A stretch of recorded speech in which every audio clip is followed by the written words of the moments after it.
today is from a little guy named Bob Mayer, whose company is called Matrix Innovations. He lives in California. And he is also a little one, kind of small company. Bob had wanted to develop some leg gaiters that when he weed eated, and this is one of my things, he stand to wear long pants in the summertime. But when I happen to weed eat, it'll eat you up. So he developed, his first development was for the leg gaiters. And they're made out of a lighter nylon. Pretty much a simple concept. If you put them around your leg.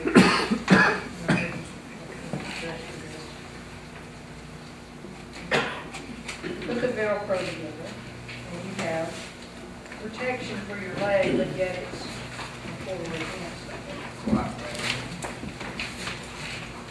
Alright, and I don't have them hooked to the hook. But they're designed to bring around here to where this part's in the front to keep mud and stuff from out from inside your shoes. They are hose them off, washable, but if you got on shorts, they'll give you protection from any flying debris that may come to your legs. It's a pretty simple little concept. Well, he said what happened was he started marketing them at some small nurseries in California. And when he would go back in to meet with the people and replace them, he said what he found out was people were buying these to protect their arms from rose pruning or from whatever. And so he said, well, I want to come up with something a little bit different. And in his arm gaiters, one of the things that he did not want to do is, if you've ever bought these before or seen these before, they usually come with a glove attached to them. And he didn't want the glove because, one, the glove's the first thing to wear out, and two, he wanted to be able to wear his own glove that he was used to doing.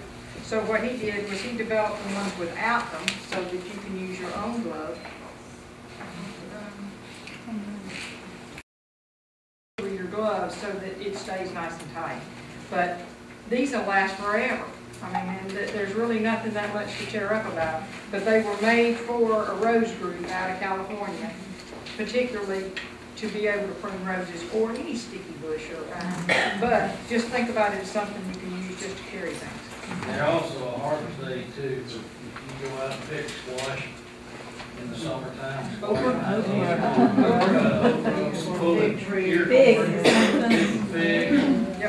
all those, that thing very handy. Like simple on, simple off. Simple on, simple off. So, I mean, I don't see, I'd rather use these for the legs, but these are so much heavier material for the arms. So, good idea. All right, guys, so let's look at it. Let's talk about what we've done today. We've just tried to find some little helpers that can maybe in some way help assist you with your regular gardening and make things a little bit easier for you. These are just little items, and you say, well, gosh, I might not use that, but 3 times a year. You're going to find that in a lot of the items that we're going to be showing you. You may not use it that often, but it's like any other job. The right tool makes the job a whole lot easier, a whole lot faster. If you build a lot, you'll know that. You might not use that square but one time, but that one time is going to save you a half afternoon. So from that standpoint, look at it that way. None of the items that we have here today, none of the items we're going to be presenting are really what I would call, overly expensive items. So they can, they can assist you in any way that you think they can help. So let's talk about next with mark your calendars. All right, so this is just part 1. This is going on for the next 3 months. You should get some notifications. February 12th is tools. Tools will cover hand tools, everything from shovels you haven't seen to hand cutters and pruners to pruners like you have never seen. I think I actually saw Keith impressed by something new that he hasn't seen.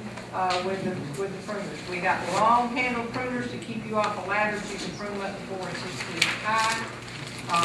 Long cutting tools, sharpening devices for the tools. We're going to talk about power tools a little bit and buying quality power tools. We just got a lot covered in the next segment. March 12th is called Irrigation and Chemical Applications. Basically what I'm looking at here is teaching you ways to add some automated irrigation, even if you just have flower pots on the deck. Okay?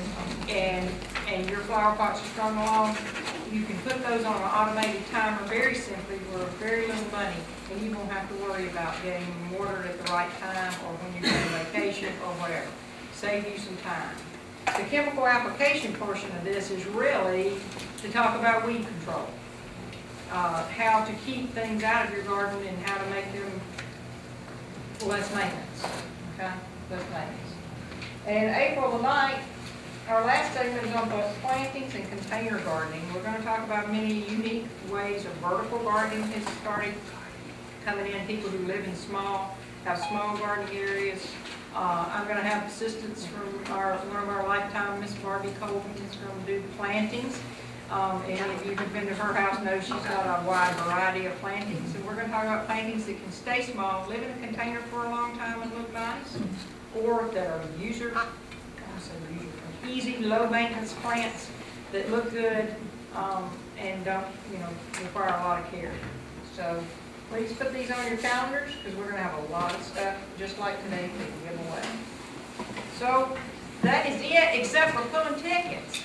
So I hope you enjoyed it. I hope you learned about some new items that you were not familiar with.